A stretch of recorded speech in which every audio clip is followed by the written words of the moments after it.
주 안에 사랑하는 성도 여러분, 어느덧 드리는 자리에 있게 되었습니다. 한 해의 4분지 1이 지나갔습니다. 여러분, 2017년 1, 4분기 3개월은 어떤 시간들이었습니까? 참 우리나라나 세상에 참 많은 변화들이 지나가고 있습니다. 자칫 우리의 마음도 흉흉한 세상 속에 휩쓸려 지나가 버리는 것 같은 그런 생각까지 들기도 합니다. 그렇지만은 하나님께서 우리 마음의 자리를 지켜주시고 우리에게 은총의 세월들을 살아가게 해주셔서 4월의 첫 주일도 변함없이 하나님 앞에 나와 예배 드릴 수 있음을 믿습니다. 시간 다시 한번 4월의 첫 주일 예배를 드릴 수 있는 은혜와 감격을 하나님 앞에 깊이 되새겨 보시는 시간이 되시기를 바랍니다. 2017년 종교개혁 500주년을 맞으며 저희들은 부흥이라는 그런 거룩한 주제를 우리 교회의 걸음 한 걸음 걸어가고 있습니다. 마치 500년 전 그 썩을 대로 썩었던 중세 교회와 사회를 거룩한 부흥의 외침으로 개혁했던 그 개혁의 함성, 부흥의 함성이 다시 한번 이 시대를 울려야겠다. 아니, 우리 자신과 우리부터 변화되어야겠다는 소망을 안고 부흥이라는 주제를 하나님 앞에서 살아가고 있습니다. 여러분, 어떻게 부흥의 은혜를 누리고 계십니까? 저와 여러분의 삶에 우리 교회에 부흥의 은혜가 임하고 있다고 생각하십니까? 예, 아멘입니다. 저도 그렇게 믿습니다. 저는 우리 교회에서 일어나고 있는 부흥의 은혜를 눈으로 보고 삶으로 느끼고 있습니다. 왜 그러냐 하면 우리가 생각하는 진정한 부흥이 무엇인가 하는 그런 부흥에 대한 생각 때문입니다. 그럼 부흥이 뭡니까? 제가 올해 연초에 예배 시간에 설교를 통해서도 말씀드렸던 것처럼 부흥은 일시적인 현상이나 감정의 어떤 흥분됨이 아닙니다. 물론 부흥은 그런 요소를 포함합니다. 부흥이 우리에게 임하면 우리의 신앙적인 감정이 고조되기도 하고 하나님의 은혜가 우리를 내리누를 때 우리는 거룩한 은혜에 사로잡혀서 우리의 예배의 자리에서 우리의 자리에서 부흥의 은혜가 우리의 삶에 나타납니다. 그런데 그런 감정적인 현상만이 부흥의 모든 것은 아닙니다. 또 교회의 숫자가 늘어나고 양적으로 교회가 성장하는 것을 우리는 흔히 부흥이라고 이야기합니다만 분명히 부흥에는 그런 현상이 수반되는 것이 사실이지만 그것만이 부흥의 모든 것은 아닙니다. 진정한 부흥이란 그러면 무엇입니까? 시편 85편 6절을 보시면 주께서 우리를 다시 살리사 주의 백성이 주를 기뻐하도록 하지 아니하시겠나이까. 여기 다시 살린다. 영어에 보면 이 말이 revive us, revival, 부흥이라 하라고. 진정한 부흥은 하나님 앞에서 우리가 우리의 삶의 진정한 기쁨과 위로가 하나님 그 자체가 되는 것입니다. 다른 무엇이 아니라 하나님을 알아가는 기쁨, 하나님의 그 은혜를 깊이 깨달아 알아가는 기쁨이 우리 삶의 전 존재에 임하게 될 때 우리 삶이 하나님 앞에서 새로워지는 것, 다시 살아나는 것, 이것이 부흥인 것입니다. 중요한 것은 하나님의 하나님 되심이 내 삶에 온전히 드러나는 것, 그것이 부흥인 것입니다. 이사야서 11장 말씀을 보시면 내 거룩한 산 모든 곳에서 해됨도 없고 상함도 없을 것이니 이는 물이 바다를 덮은같이 여호와를 아는 지식이 세상에 충만할 것입니다. 여호와를 아는 지식. 여기 안다는 것은 머리로 아는 것이 아닙니다. 전 존재적으로 하나님을 더 깊이 더 새롭게 알아가는 것입니다. 호세아서 4장 6절에 보시면 내 백성이 지식이 없으므로 망하는도다. 내가 지식을 버렸으니 나도 너를 버려 내 제사장이 되지 못하게 할 것이요 내가 내 하나님의 율법을 잊었으니 나도 내 자녀들을 잊어버리리라. 이 백성이 지식이 없어 망하는도다. 무슨 말입니까? 어떤 지식입니까? 하나님을 더 깊이 알아가는 그것이 없을 때 우리의 삶은 점점 메말라가 우리의 신앙은 점점 형식적이 되어져 가는 것입니다. 그래서 호세아서 6장 1절부터 3절 말씀은 이렇게 말씀합니다. 오라 우리가 여호와께로 돌아가자. 여호와께서 우리를 찢으셨으나 도로 낫게 하실 것이요 우리를 치셨으나 싸매어 주실 것입니다. 여호와께서 이틀 후에 우리를 살리시며 셋째 날에 우리를 일으키시리니 우리가 그의 앞에서 살리라. 그러므로 우리가 여호와를 알자. 힘써 여호와를 알자. 그의 나타나시면 새벽빛같이 어김없나니 비와 같이 땅을 적시는 늦은 비와 같이 우리에게 임하시리라. 그렇습니다. 여호와를 힘써 더 깊이 알아가는 부흥인 줄 믿습니다. 그런 의미에서 우리에게 올 한 해 부흥이 일어나고 있습니다. 예를 들어 창세기 말씀을 계속하여 저희들이 이 주일 낮 예배를 통하여 다시 듣는 창세기 말씀을 들으며 점점 우리는 하나님에 대하여 더 깊이 알아가고 있습니다. 창조주 하나님, 온 세상을 창조하신 그 하나님의 창조의 놀라운 섭리, 하나님이 창조하신 세상을 가고 있습니다.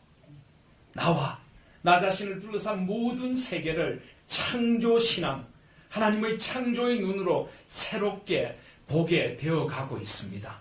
그렇게 되어가고 있습니까? 그렇다면 우리 삶에 지금 부흥이 일어나고 있는 것입니다. 우리를 하나님의 형상으로 만들어 주셨습니다.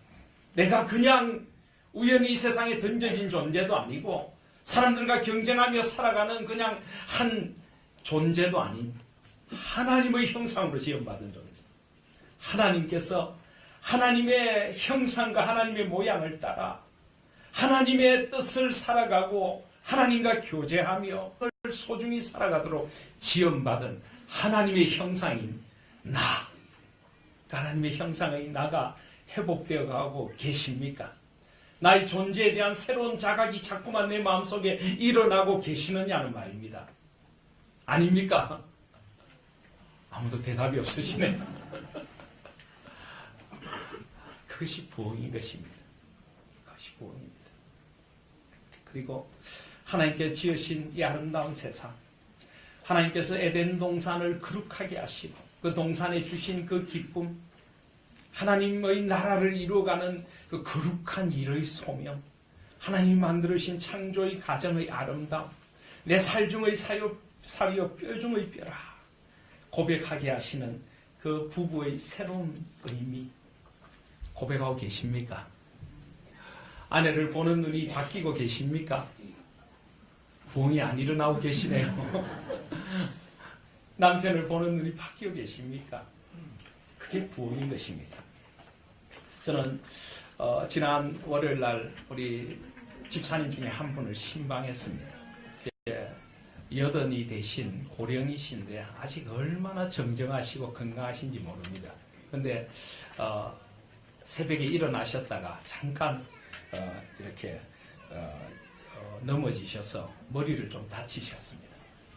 피가 제법 흐르고 119 응급차를 타고 실려 가셨다는 이야기를 듣다가 급히 병원으로 갔습니다. 저는 집사님 상태도 많이 염려가 됐고 또 집사님을 함께 기도하고 위로해 드리려고 병원으로 찾아뵀는데 오히려 제가 얼마나 위로와 은혜를 받고 왔는지 모릅니다. 집사님께서 그냥 저를 보시더니 받은 은혜가 너무 크셔서 계속 그 은혜를 저한테 말씀을 하시는데 제가 얼마나 정말 많은 은혜를 받고 그 신방이 저에게 좋았는지 모릅니다. 근데 집사님께서 그런 말씀을 하시는 겁니다. 목사님, 점점 삶이 새로워지고 있습니다. 점점 삶이 새로워지고 있습니다. 자꾸 저한테 고맙다고 그러세요. 목사님은 제 인생을 바꿔주신 분입니다. 제가 한 게 아니죠. 하나님이 하셨죠. 예배를 드리고 말씀을 듣고 또 제가 소개해드린 책을 읽고 그러면서 삶을 보는 시각이 점점 새로워지고 점점 바뀌신데 아주 훌륭한 집사님입니다.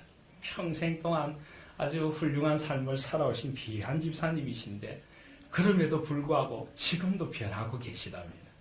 그래서 우리 부인 되시는 권사님을 바라보는 눈길도 변하고 옛날에는 등산 갔다 오면 이 부인 되시는 권사님이 발 안마를 좀 해달라 할 때 하필 이렇게 피곤할 때 안마를 해달라. 지금은 그게 그렇게 감사하대요. 등산 갔다 올 힘도 주시고 아내를 안마할 수 있는 힘도 주시고 안마할 수 있는 아내가 있는 것도 감사하고 그냥 삶이 하나하나가 감사하대요. 존재 자체가 감사하시답니다. 이렇게 집에 들어오시면 아들네하고 손주들하고 같이 사시는데 어떤 때는 막 이렇게 현관에 신발이 막 흩어져 있으면 저는 좀 화가 나셨대요. 워낙 깔끔하신 분이라 가지고. 근데 지금은 흩어져 있는 신발이 그렇게 사랑스러우실 수가 없답니다. 이렇게 아들네 며느리 손주와 함께 어울려 사는 삶이 축복이고 내가 정리할 신발이 있어 감사하구나. 그러면서 감사하면서 그 신발을 하나하나 정리하신다는 이야기를 하셨습니다. 우리 교회 와도 그저 감사하고 주차 봉사하시는 분들부터 시작해서 교회에 섬기는 모든 분들을 보면 그렇게 좋을 수가 없고 예배를 드리는 게 감사하고 하루를 살아가는 게 감사하고 말씀의 연애를 나누는 게 감사하고 삶의 그 조목조목마다 이야기를 하시는데 제가 얼마나 많은 은혜를 받았는지 모릅니다. 그것이 바로 저는 부흥이 바로 그런 것입니다. 그런 부흥이 우리 가운데 일어나고 있는 것입니다. 창세기의 말씀은 때로 우리의 마음을 아프게 합니다. 창세기 3장에 가면 인간의 타락의 모습이 나옵니다. 그 아픈 모습을 보면서도 우리는 우리 자신을 깊이 돌아보게 됩니다. 그리고 그 동산나무 어두운 그늘 가운데 숨어있던 그 사람들을 찾아오신 하나님의 은혜. 그럼에도 불구하고 생명의 어머니로 세워주신 하나님의 은혜. 그리고 결국 하나님 앞에서 죄의 길로 나아가 가인의 후예와 셋의 후예로 나누어진 세상. 또 가인의 후예와 셋의 후예의 경계가 점점 허물어지고 세상이 앞으로 물들어 썩을 대로 썩어서 이제는 심판하실 수밖에 없는 하나님의 손길. 어느 것 하나 우리에게 우리 삶을 일깨워주지 않는 말씀이 없습니다. 어느 것 하나 하나님의 마음을 더 깊이 알아가고 우리 신앙의 깊이와 마음의 깊이를 더해주지 않는 말씀이 없는 것입니다. 이 말씀을 하나하나 알아가면서 이 말씀에 나타난 하나님의 손길을 하나하나 나에게 베풀으시는 손길로 느끼고 나를 보고 슬퍼하시기도 하시고 기뻐하시기도 하시는 하나님의 마음으로 느끼게 될 때 그때 부흥이 일어나는 것입니다. 그래서 저는 우리 하나님 교회 주보 위에 보면 우리 교회가 꿈꾸는 우리의 모습이 있습니다. 하나님의 마음으로 살아가는 사람들, 하나님의 나라를 꿈꾸는 사람들, 하나 되어 세상을 아름답게 만드는 사람들. 저는 이것이 우리가 꿈꾸는 부흥이라고 믿습니다. 점점 하나님의 마음을 알아가면서 하나님 앞에서 하나님의 마음으로 살아가게 되는 것입니다. 내 마음이 점점 하나님의 마음으로 물들어가고 내가 살아가는 삶의 자리가 점점 하나님의 마음으로 새로워진다면 부흥이 일어나고 있는 것입니다. 하나님의 나라를 꿈꾸어야 됩니다. 나밖에 모르던 세상, 나의 성공과 나의 안전을 위하여 달려온 세상에서 이제는 우리의 비전이 바뀝니다. 우리의 꿈이 바뀝니다. 아무리 연세가 드셨어도 매일이 새롭고 매일 삶의 자리가 새롭습니다. 이제는 하나님의 나라를 꿈꾸게 됩니다. 나라의 임하시옵소서.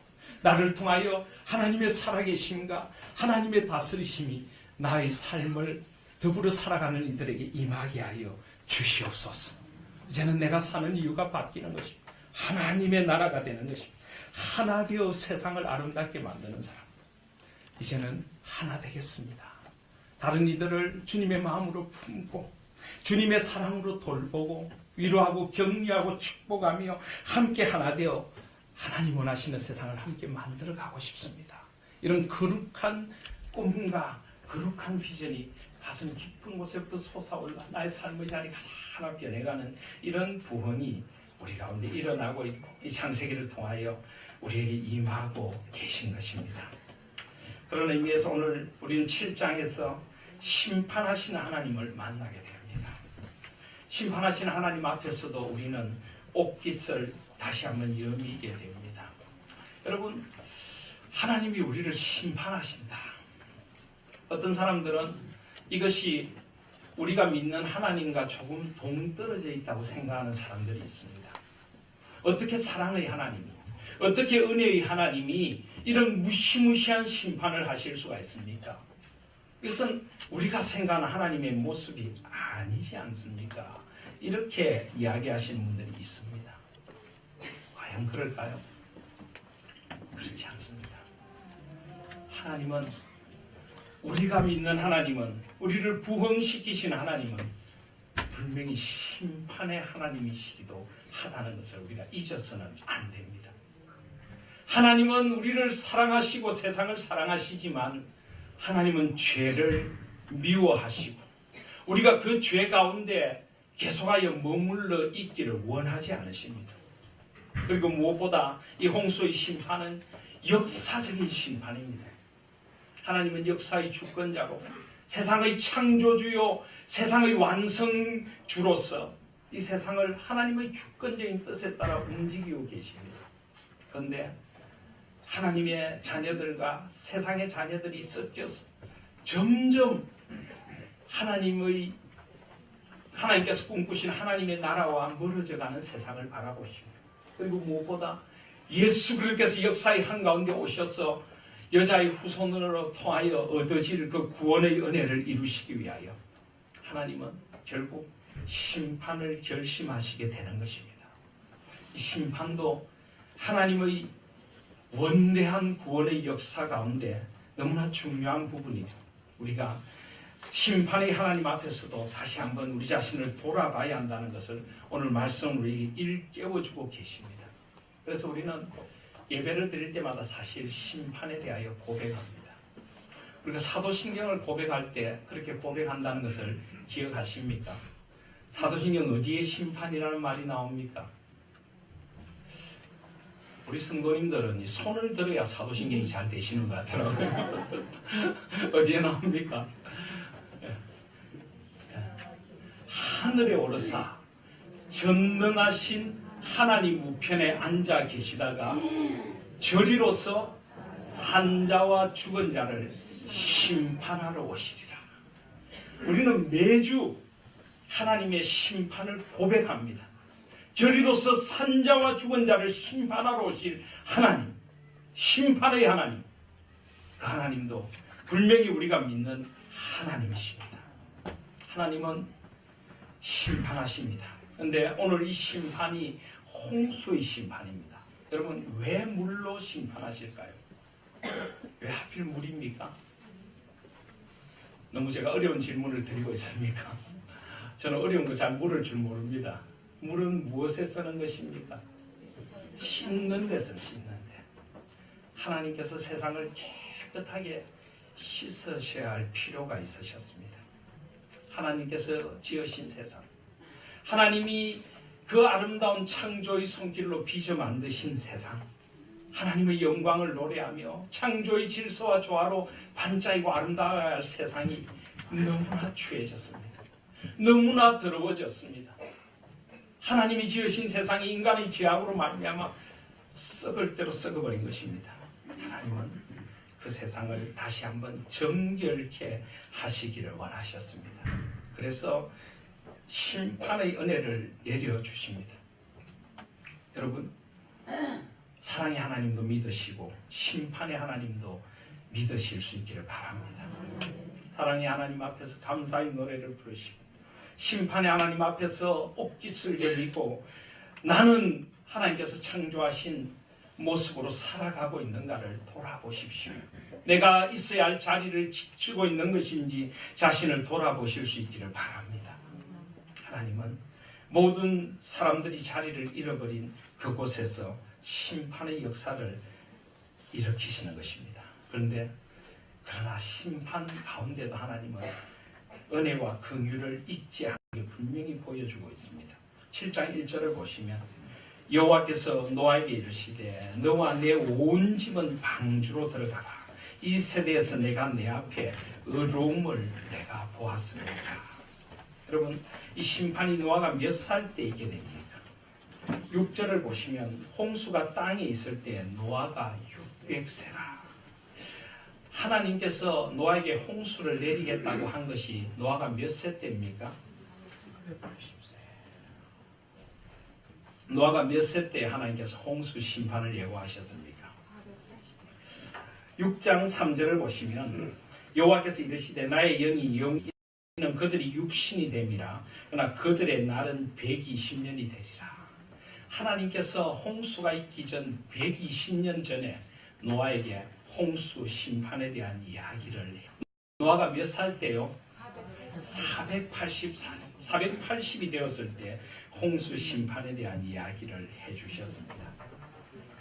어떤 분들은 5장 32절에 보시면 함과 야벳을 낳았더라. 그래서 노아가 500세 되었을 때 하나님께서 그 말씀을 하신 것이 아닌가. 그런데 120년이라고 하면은 620세가 되어야 하는데 600세 뭔가 성경하고 이야기를 합니다. 여러분, 성경을 그런 식으로 보시면 곤란합니다. 성경은 절대적인 진리입니다. 이 말씀을 가만히 보십시오. 하나님께서 홍수가 노아 몇 세에 있을 것이란 말씀을 특별히 다른 데서는 하지 않으시고 6장 3절에서 120년 후에 있으리라 하고 노아가 600세에 있은 것입니다. 그렇다면 32절 말씀은 사실은 노아가 500세 되었을 때 5장 32절 말씀은 노아가 500세 되었을 때 홍수에 대한 말씀을 하신 것이 아니라 홍수에 대한 말씀을 하시고 20년이 지난 후에 노아는 셈과 함과 야벳을 차례로 낳았다 하는 것입니다. 그렇게 되면 정확히 이 모든 말씀은 맞는 것입니다. 노아는 120년의 세월을 살았습니다. 하나님께서 홍수가 있을 것이라 한 후에 20년의 세월을 그는 하나님 앞에 살면서 또 거룩한 자녀들을 하나님 앞에 차례대로 낳아서 100년의 세월을 살면서 하나님 앞에서 그의 의로움을 지켰습니다.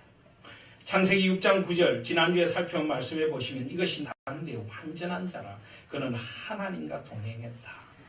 노아가 의로워서 하나님께서 노아를 택하신 건 아닙니다. 그렇지만은 노아는 여호와께 은혜를 입었더라. 먼저 은혜가 노아에게 임했지만은 노아는 그 은혜를 받은 자답게 살았던 것입니다. 그의 삶에 하나님과 동행하는 아름다운 부흥이 있었고 하나님 앞에서 의롭게 살고자 그 악한 시대에 몸부림치며 하나님의 나라를 살아갔던 사람입니다. 그런데 120년의 세월, 결코 짧은 세월이 아닙니다. 노안들 때로는 지치기도 했을 것입니다.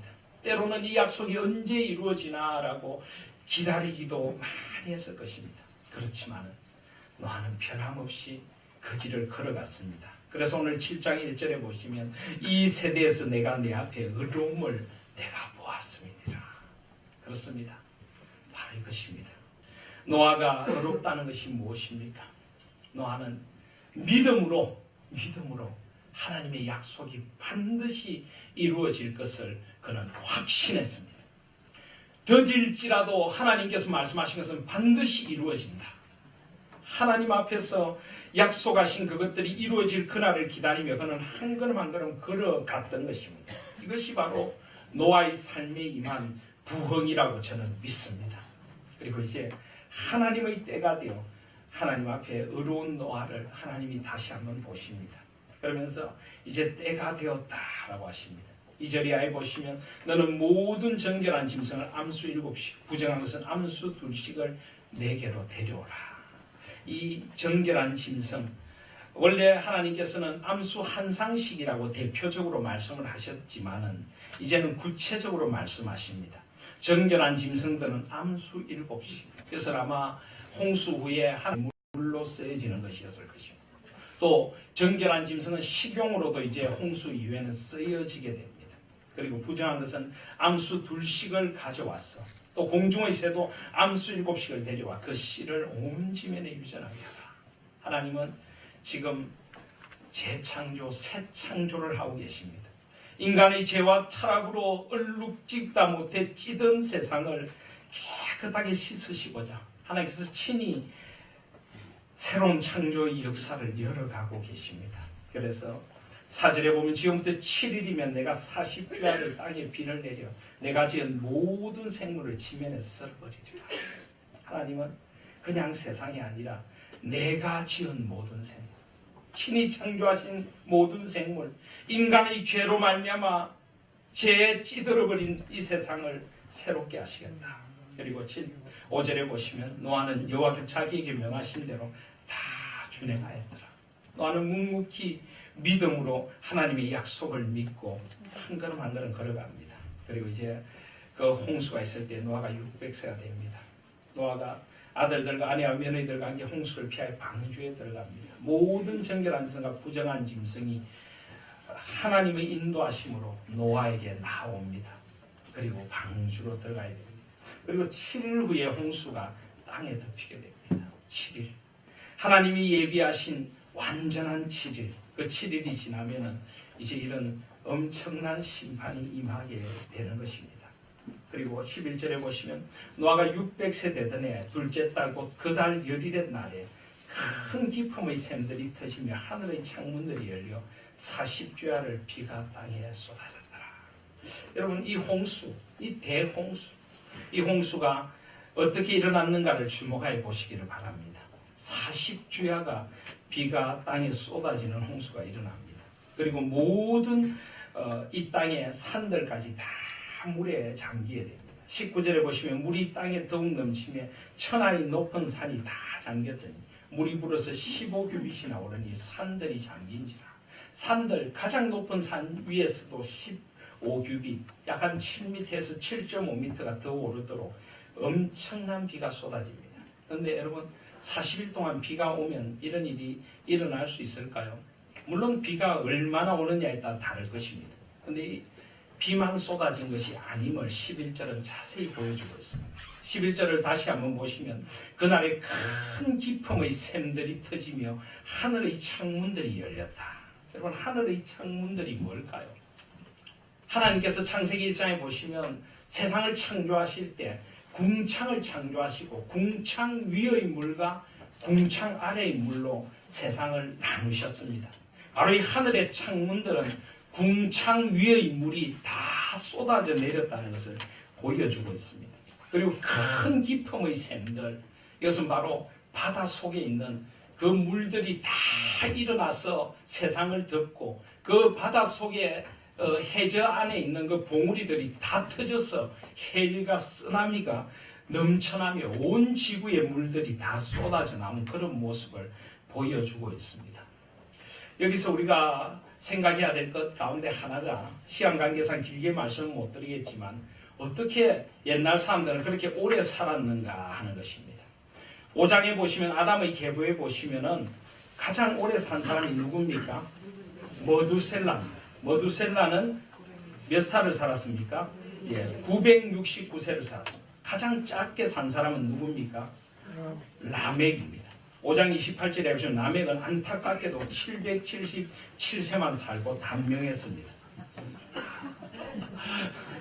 777세가 단명이라고요? 실제로 그랬습니다. 어떻게 이렇게 사람들이 오래 살았을까요? 많은 과학자들은 그렇게 생각합니다. 궁창 위의 물, 이 궁창 위에 물이 가득 덮여 있으니까 지구는 온실 효과를 유지했다고 생각합니다.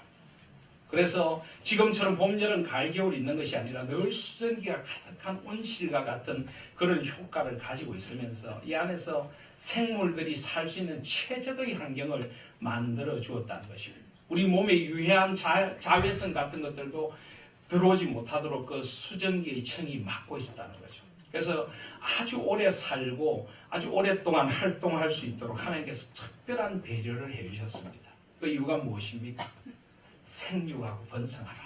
이 땅의 온 생물들이 생육하고 번성하고 인간이 생육하고 번성할 수 있도록 하나님께서 그런 환경을 만들어 주신 것입니다. 또 신학적으로 영적으로 볼 때 이런 의미도 있습니다. 오랫동안 살게 하심으로 그들에게 주신 하나님의 약속을 기억하고 유지시켜주는 기능도 있습니다. 여러분, 그 당시는 지금 같은 성경이 없었습니다. 신앙은 이야기에서 이야기로 전해져 가는 것입니다. 5장 5절에 보시면 노아가 아담이 몇 세를 살았습니까? 930세를 살고 죽었더라. 아담이 930세를 살면서 후손의 후손들을 보며 무슨 이야기를 했겠습니까? 하나님의 이야기를 했을 겁니다. 하나님이 지으신 그 창조의 동산, 그 아름다운 이야기, 하나님이 주신 거룩한 노동과 아름다운 가정의 이야기, 그리고 자기들이 죄를 지은 그 아픈 이야기, 죄로 말미암아 잃어버린 가인과 아벨의 이야기, 슬픔의 이야기, 하나님 앞에 살아가야 해. 하나님이 세상을 창조하셨어. 그 하나님 앞에 너희들은 살아가야 해. 그들은 그 신앙의 이야기를 전해주기 위해 오랜 세월 하나님 앞에 살아갔을 것입니다. 사랑하신 여러분, 여러분은 얼마나 신앙의 이야기를 여러분 자손에게 전해주고 있습니까?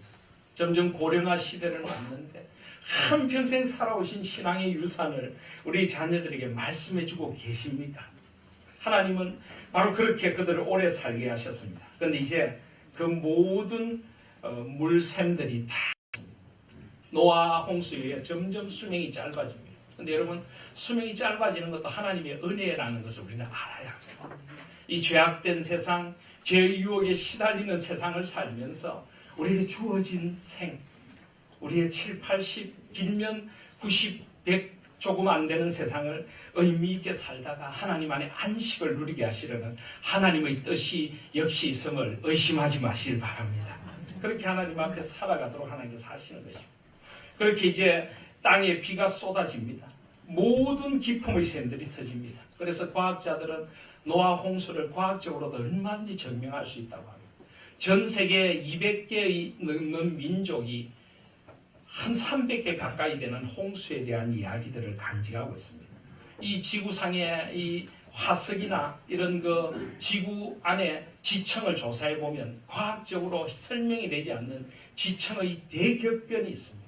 화석도요, 그냥 죽어서 이렇게 화석이 되는 것이 아니라 먹이를 먹고 있다가 갑자기 죽은 이런 화석, 새끼를 낳다가 물려져서 죽은 화석, 분명히 지구상에 엄청난 격변이 온 세상이 뒤틀어지는 그런 격변이 있었음을 모든 과학적인 증거들은 다 보여주고 있습니다. 노아 홍수는 사실인 것입니다. 여러분 궁금하시면 한국 창조과학회라고 하는 사이트가 있는데 거기 들어가 보시면 어마어마한 자료들이 들어있습니다. 이것은 분명히 역사 속에 있으신 하나님의 분명한 심판이요, 이 노아 홍수를 통하여 인간의 수명이라든지 인간의 어떤 문명이라든지 모든 과학적인 의문이 다 사실은 해결될 수 있습니다. 제가 말씀드렸던 대로 성경은 초과학, 과학을 뛰어넘는 그 초과학 위에 서 있는 책임을 우리는 다시 한번 확인할 수가 있는 것입니다. 중요한 것은 바로 그런 홍수 가운데 하나님의 함께하심이 노아와 그의 후손들에게 있었다는 것입니다. 7장 1절 말씀은 얼마나 우리에게 크고 놀라운 은혜인지 모릅니다. 여호와께서 노아에게 이르시되 너와 내 온 집은 방주로 들어가라. 너와 내 온 집은 방주로 들어가라. 하나님은 진노 중에도 긍휼을 잊지 않으시고 하나님은 은혜의 베풀 자들을 찾아서 은혜를 베푸시는 하나님이십니다. 그리고 여러분 한번 생각해 보십시오. 이런 대홍수 가운데, 이런 격변 가운데 어떻게 노아가 만든 그 방주는 깨어지지 않았을까요? 노아가 잘 만들기 때문에 그럴까요? 고패를 나무로 만들고 역청을 칠하고 6장 14절에 보면 그렇게 되어 있는데 그래서 그 방주가 깨어지지 않았을까요? 온 세상이 다 무너져 내리는 그 대격변 속에서 어떻게 이 방주가 안전할 수 있었겠습니까? 또 그 당시 네피림이라고 하는 어마어마한 용사들이 있었습니다.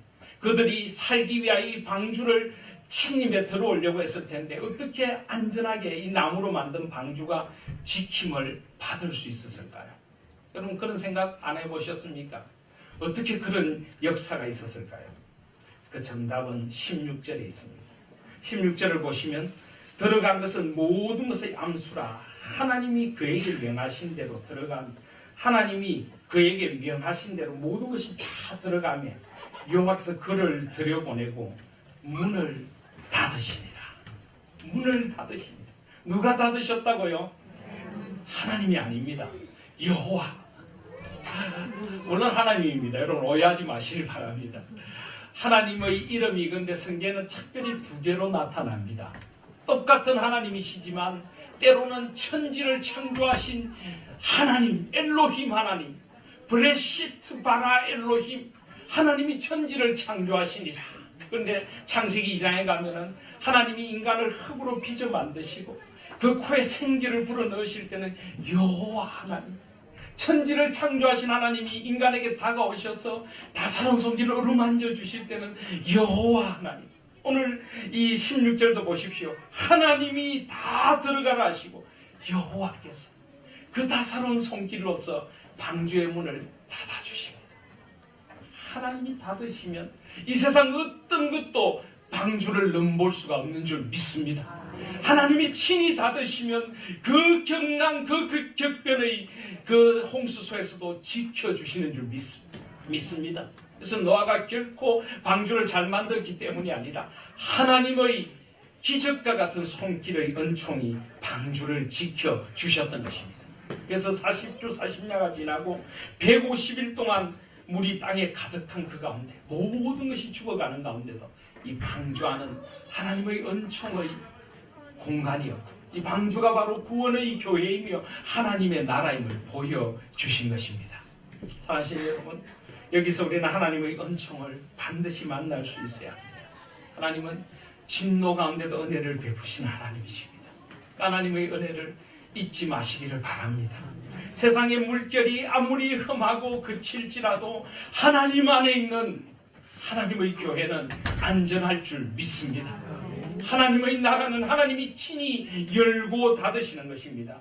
요한계시록 3장 7절 말씀처럼 거룩하고 진실하사 다윗의 열쇠를 가지시니 곧 열면 닫을 사람이 없고 닫으면 열 사람이 없는 하나님께서 친히 그 방주를 닫으셨고 때가 되면 열어주실 것입니다. 하나님이 아십니다. 하나님 안에 있으면 되는 것입니다. 아니, 하나님 안에 있어야만 하는 것입니다. 방주로 들어가야만 하는 것입니다. 여러분, 우리는 노아의 홍수와 같은 홍수를 다시 만나지 않을 것입니다. 왜냐하면 하나님께서 그런 홍수가 다시 없으리라 하셨습니다. 그렇지만 저와 여러분도 언젠가는 하나님 앞에 서게 될 것입니다. 도저히 인간의 힘으로 어떻게 할 수 없는 상황이 우리 앞으로 다가오게 될 것입니다. 이제 긴 여행을 떠나자 하시는 시간이 우리 앞에 다가오게 될 것입니다. 그때 우리에게 영원한 구원의 문을 열어주실 분은 하나님밖에는 없습니다. 우리를 영원한 소망의 자리에 안전하게 거하게 하시고 영원한 생명을 누리게 하실 분은 열면 닫을 사람이 없고 닫으면 열 사람이 없는 하나님 한 분밖에 없는 것입니다. 세상의 세력이 아무리 강하고 세상의 용사들이 아무리 강할지라도 하나님의 나라는 하나님께서 친히 열고 닫으시며 하나님께서 친히 역사하시는 나라인 줄 믿습니다. 그 나라 안에 살아가시는 저와 여러분들이 되십시다. 이 홍수의 대심판, 이 심판 앞에서 우리 옷깃을 여미고 우리 자신을 돌아보시며 우리도 언젠가는 우리의 삶의 자리에 이런 심판이 임할 것임을 잊지 말고 살아가시는 저와 여러분들이 되시기를 바랍니다. 한평생 노아처럼 하나님 앞에서 의롭게 하나님의 뜻을 순종하며 믿음으로 살아가십시다. 하나님의 약속은 반드시 이루어지고 하나님 안에 있는 저와 여러분은 반드시 안전하며 하나님의 교회는 영원할 것입니다. 그 영원한 소망을 붙들고 살아가십시다. 그 영원한 소망을 노래하며 지금도 세상 속에 죽어가는 이들을 향해서 이 구원의 방주로 들어오라고. 노아의 방주와 다르게 지금의 구원의 방주는 하나님의 나라이고 교회입니다. 예수 그리스도를 통하여서만 들어갈 수 있습니다. 예수 그리스도는 양의 문이시기 때문입니다. 영원한 소망의 방주 안으로 들어가 그 하나님의 지키심과 돌보심의 은혜를 누리며 살아가십시다. 그때 우리도 이 노래를 부르게 될 것입니다. 피난처 있으니 환난을 당한 자 이리오라. 땅들이 변하고 물결이 일어나 산 위에 넘치되 두렵잖아. 이방이 떠들고 나라들 모여서 진동하나 우리 주 목소리 한번 바라시면 천하의 모든 건 망하겠네. 만유주 하나님 우리를 도우니 피난처요 세상의 난리를 그치게 하시니 세상의 창금이 쓸데없네. 높으신 하나님 우리를 구하니 할렐루야. 괴로움이 심하고 환난이 극하나 피난처 되시는 주 하나님, 오직 이 주님의 사랑에 매여 한 생을 살아가시는 저와 여러분들 되시기를 주님의 이름으로 축복드립니다.